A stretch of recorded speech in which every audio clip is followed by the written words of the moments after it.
Yo, what's going on, guys? It is CoJoMo here, back with another video. Today I am going to be teaching you guys the best settings that you can use as far as game and keyboard and mouse goes inside of the Counter-Strike Global Offensive setting menu.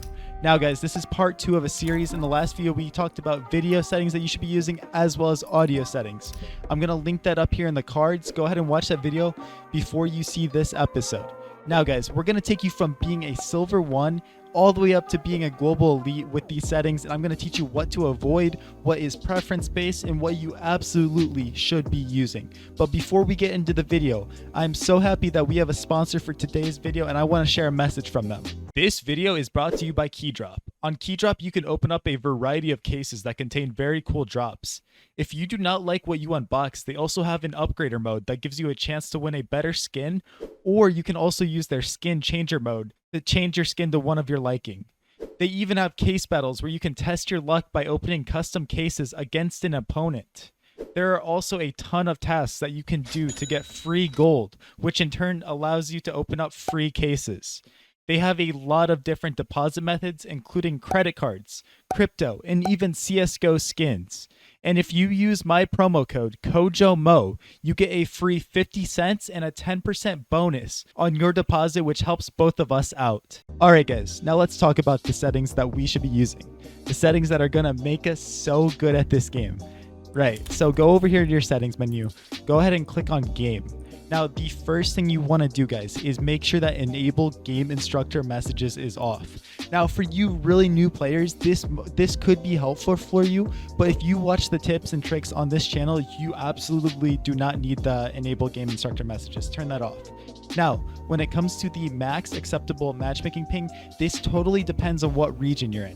I have very good internet, so I don't need it to be very high. I only want games that are going to be Chicago, Dallas, Denver, US based. Depending on where you guys live, you might have to crank this all the way up to over, 100.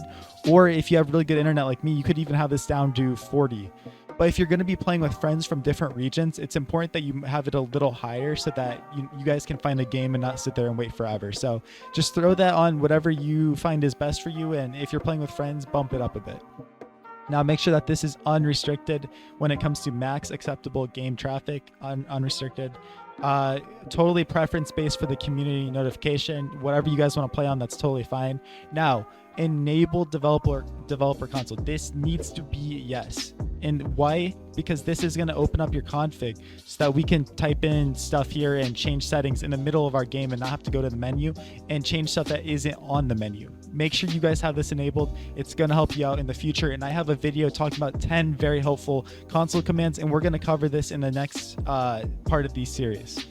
So now that we have that enabled, we're going to talk about that later in another video. Let's go over to HUD. You guys can just take a look at my settings here. This is totally preference, and it's totally up to what you want. There's no right or wrong HUD. But as far as this go, guys, I would definitely put this at the top of screen. It is preference, but it just is so much better up there. And mini scoreboard style, whatever you want. It could literally be either one. I like avatars because I can see who's alive. So if I'm playing a team, I can instantly see, okay, that's green on their team, whatever their username is, that's him. And I can kind of start to think about his tendencies and what he's been doing in the match. And my brain instantly thinks about it. I don't have to open up the scoreboard to look who's alive. So I keep that in mind when I do that. Now for your Steam group tag, make sure you guys are repping the Kojo code. This is very important, guys, but all jokes aside, whatever you want to have there, go ahead and rep it. Display team tags and death notices. You can honestly have that yes or no. It doesn't matter at all. Same thing with show team's position and HUD.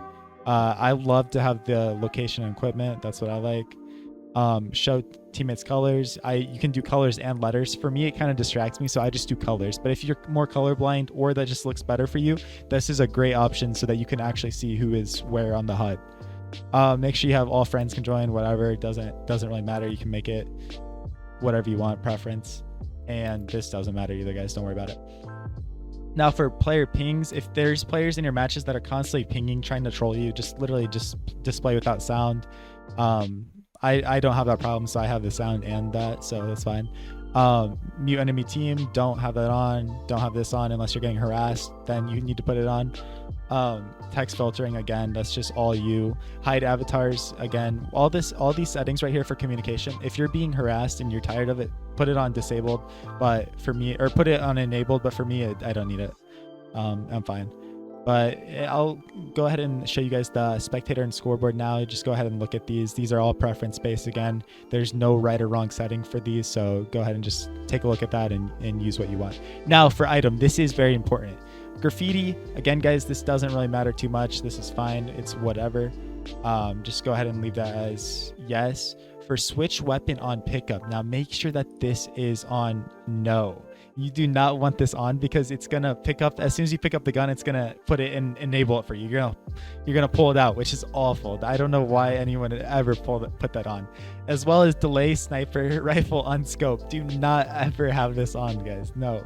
Your view model position, I'm gonna cover view model. Don't worry about that. Totally preference, again, just leave it on default for now. Always show inventory, yes, absolutely have that on. Close buy menu after purchase, again, preference, I choose no. I like to just click, so for 90% of players, put that on no. Same thing with use key, have it on yes. Now for these guys, I don't even use these, so to be honest with you, they're useless settings. They don't matter, so literally use whatever you want because I don't even touch those. And same thing with your radar / tablet, that's for danger zone, does not matter, guys. Now for your crosshair, this, again, I've done a video on this on my channel talking about what crosshairs you can use. I will link it up in the cards right now, but for now I will share my code with you guys and you can use this so that you can play on the same crosshair I have. But what's important here also is that you guys have, if you want to see other players crosshairs, go ahead and have this on everyone. I like to see what players are using. I think it's cool, so I have it on. But if you find that annoying, go ahead and click this on no. So it's just all preference. Now go over here to keyboard and mouse. We're going to talk about my bindings and my specific stuff in here, and I'll just run through this, guys. This is all totally preference based, and we'll make sure that we get to the point with this. Reverse mode, always have this off. Duck mode, have this on hold, as well as walk mode. These is very important so that you know it doesn't just automatically lock on. It's very annoying if that happens. Now mouse sensitivity, I've done a video on my channel about sensitivity. Go check that out. You can understand what sensitivity you should be playing on. But I have 2.0 and zoom sensitivity 1.0. Raw input, always have this on, and mouse acceleration, have this off. These are very important to your success as a player inside a Counter-Strike Global Offensive. Now for my movement keys, I'm just gonna show you what I personally use. You guys feel free to use whatever you want, but make sure that you're using something like normal so that you're not doing anything crazy. But it's totally preference. WASD, of course, that's what I use. For me, I use cap locks to walk because I find it easier with my pinky to do that. That is very strange, and a lot of players do not do that. I jump with mouse wheel down and spacebar. This helps me get really good movement and helps me move around the map extremely fast. Mouse wheel down is the best button to jump with. And with duck, I actually use shift, which is very strange again. Now for use, make sure that's E, mouse 1 for fire, mouse 2 for secondary fire, reload, standard. All these are standard, guys. I would use these if I were you. Mouse wheel up for the next weapon. I don't use these anyways. I literally don't use that because I have key bindings for my stuff, as you'll see. So don't worry about that. Drop weapon, I have G. Inspect weapon, I have F. For my buy menu, I can use E or B. Doesn't matter. But here we go. Primary weapon 1, secondary 2. And knife melee 3. This is so important for me because you shouldn't be scrolling when you're using guns. You should be clicking these buttons to pull out your different stuff, you know what I mean, your weapons and everything, as well as the bomb, and as well as all of my HE grenade. These are different because I have bindings for them that actually help me pull it out faster, so you don't see it on here. But HE grenade is 4, flashbang is Q, smoke grenade is the top macro button here on the side of my mouse, and Molotov is the bottom button over here on the side. So those are my key bindings for my nades, and make sure you are not scrolling. I cannot say that enough. That is the biggest thing that's going to keep you playing like a noob, is if you're scrolling for your guns and in your smokes. And it's very hard to get out of that. I understand. It is very hard to change that habit, but it's going to make you a better player, even if it makes you worse in the short term. So that's the one thing you guys need to listen to. Scoreboard is tab for me, and my console button to open up my console is the little key. Is it the tilde key? I think that's what it is. But yeah, it's that key, guys. These doesn't matter at all. Don't even worry, like, really. I mean, team message, U, chat, Y, Mike T, that's all preference based, guys. And then you have your bindings set up. So hopefully you guys enjoyed this video of us talking about the game settings and keyboard and mouse. I know a lot of you are struggling to understand what you should be using when it comes to these settings, and this can give you a little bit of an idea on what, you know, a higher tier, a lower tier professional player uses, so that you know what you can be successful with and what maybe your settings you have wrong and settings that you turned on and you didn't even realize. So guys, like I said, this is part 2 of the series. Go ahead and check out the last video for video and sound settings, and I'm going to be posting a lot of videos in the series about what crosshairs you should use, what you know, HUD you should use, what console settings you should be using, and we're going to make sure that you're up to the top as high as you can play. So make sure you hit that subscribe button. Thank you guys so much for watching this video. I appreciate every single one of you, and you all have a great day. Thank you so much. Peace out.